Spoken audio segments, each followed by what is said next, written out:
Hey, what's up guys? Welcome back to Daily Downshift. Today we're talking about the 5 reasons as to why the G87 is a better driver's car than the F87. Now I know I'm gonna get a lot of flack from the F87 M2 guys, but I honestly think I got 5 really good reasons. And just to give you guys a little bit of a backstory, I did own 3 F87s before this car. So I had 2 OGs, one of them for 3 years, one of them for 1 year, and then I had the comp for 1 year in total. So 5 years of driving the F87, only about a month of driving the G87. I can already tell you guys it's a lot better in a variety of different areas. So let's talk about all of those right now. Okay guys, so reason number 1, this car's road presence is way more apparent than the F87. And when I had those cars bone stock, the F87 would never get any attention really at all on the roads. The only exception was when the first BMW M2 came out, the OG. I had that in Long Beach blue, and that did get a little bit of attention, but honestly not as much as this. I'm not sure if you guys know this, but the G87 is wider by a considerable margin compared to the F87, and so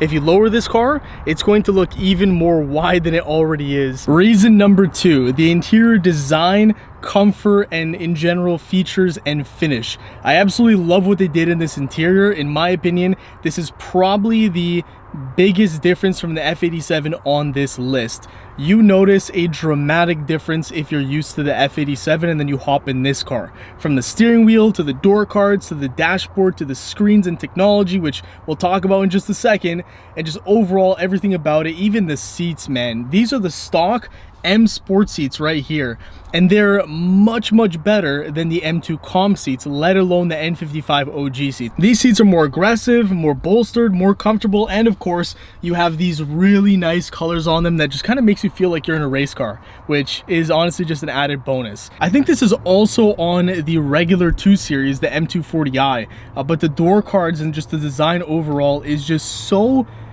it's so futuristic, and at the same time it works. You know what I mean? It's not like they did too much. Let me show you guys really quick what I'm talking about here. So you can change how bright that illuminates at nighttime, and it pulses and does all sorts of cool stuff. Carbon fiber all over the dash, carbon fiber all throughout this middle console area. It's just overall a very beautiful interior, and you feel like you're in a quality car. For number 3 on the list, we're gonna go ahead and swing over to the driver's side, and we're here because number 3 on our list is the technology and options that are available on this car. So I'm just gonna say this and get this out of the way. If you're on the list for a G87, or if you're actually buying one and you did not spec the premium package, I'm sorry, but you have zero idea what you're doing. It doesn't cost that much from what I recall. I think it's about 2,500 Canadian. I could be wrong on that, but it wasn't a lot of money basically. And so that package comes with so many good features that I feel like you'd have to be an idiot to not take it. It comes with the premium hardened carbon speakers, which are the best speaker system in a car I've ever heard.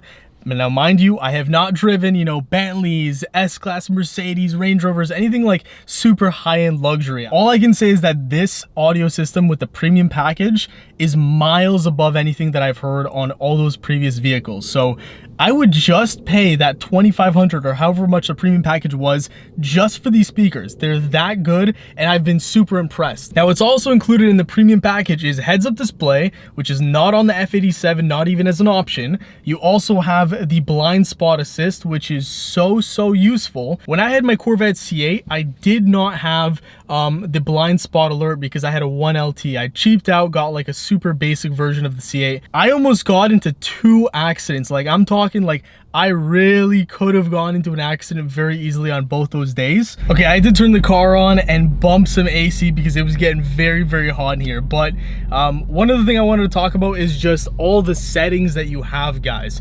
It is ridiculous the amount of customization, the amount of information at your fingertips, and this I don't think is included with the premium package. It's just a standalone option, but you can go through every single feature of this car and adjust it to your liking. On the F87, G87, it was simply comfort, sport, or sport plus, and that adjusted everything. You couldn't pick and choose what you wanted. And then you have a lot more typical stuff here. You have like the engine info. It shows you how much boost you're pushing in real time. It shows you your oil temps. Then you have more so like your tires. You have the PSI, the temps, all that stuff, which comes through the TPMS sensors, of course. There's also a ton of customization that you can do on the dashboard screen right in front of you, where you see your RPMs and speed and all that good stuff.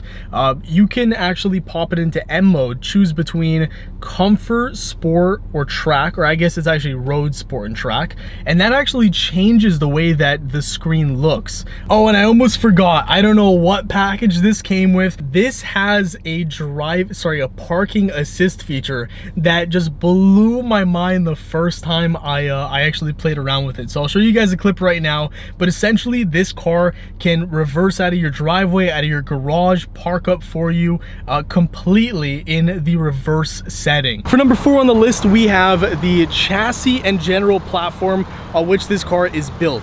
It is a lot better than the F87. You can watch any review channel that you want that did a video on this car, and they all say the same thing.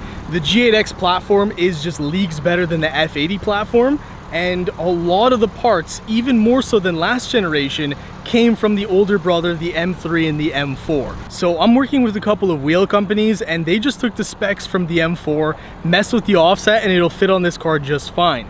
You can also take the wheels that BMW offers from the M3 and M4, and it would fit on this just fine. You can do carbon ceramics. You can do little bits and pieces of carbon, such as the mirror caps and the shark antenna. That would fit just fine. And a lot of the engine components are totally the same. So you could do intakes, downpipes, all of that would work just fine on the G8X. And that's exactly what we're gonna be doing in a couple weeks when we mod the downpipes on this car. I got M4 downpipes brand new from a company, and they're gonna fit just fine. I also got lowering springs that are meant for the M3 and M4. Again, they're gonna work just fine on this car. So you can get new parts or used parts, you know, pretty easily, and they will fit on this car no problem. And last but not least, you guys heard that. You know what I'm gonna talk about for number 5, and that is the beast that is underneath the hood. Ladies and gents, the S58 engine.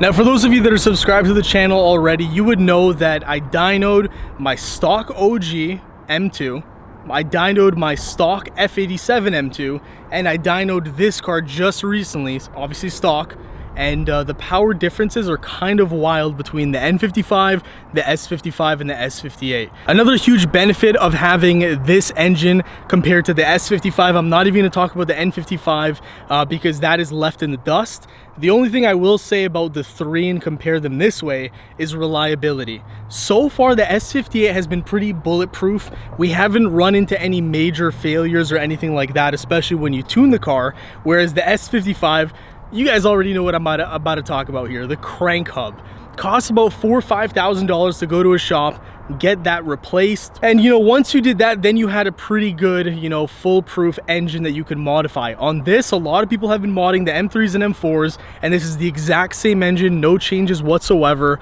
and there has not been any major catastrophes or points of failure on the engine so far. And I said I wouldn't talk about the N55, guys, but I have to. The charge pipe. What the heck's going on with the charge pipe, man? We replaced it on our N55 as well, but that was one of the first things that would give out if you tuned your car. Heck, I even know about some people that left their car completely stock, and after only a couple years of ownership, the charge pipe would crack, leading to obviously, you know, all sorts of problems and maybe even a loss of some power. Apart from the engine being a lot more powerful and reliable, it's also better if you actually want to track this car because it doesn't have a lot of torque in the low end. It actually has a lot of torque and power on the higher end of the rev range, which is exactly what you want when you're on the track. You're going to be staying in those higher rev ranges, and so having more power, boost, and all that good stuff there is a lot better than having it on the low end. But alright guys, that is going to do it for the video. I hope you all enjoyed. Let me know in the comments down below what you think of my list of the 5 reasons as to why the G87 is superior to the F87. I hate even using that word superior because I feel like it's just triggering a lot of people. But anyways, hope you enjoyed. If you did, smash that like button, subscribe for more daily content on this car. Mods are starting very soon, guys, I promise, and we'll see you in the next one. Peace.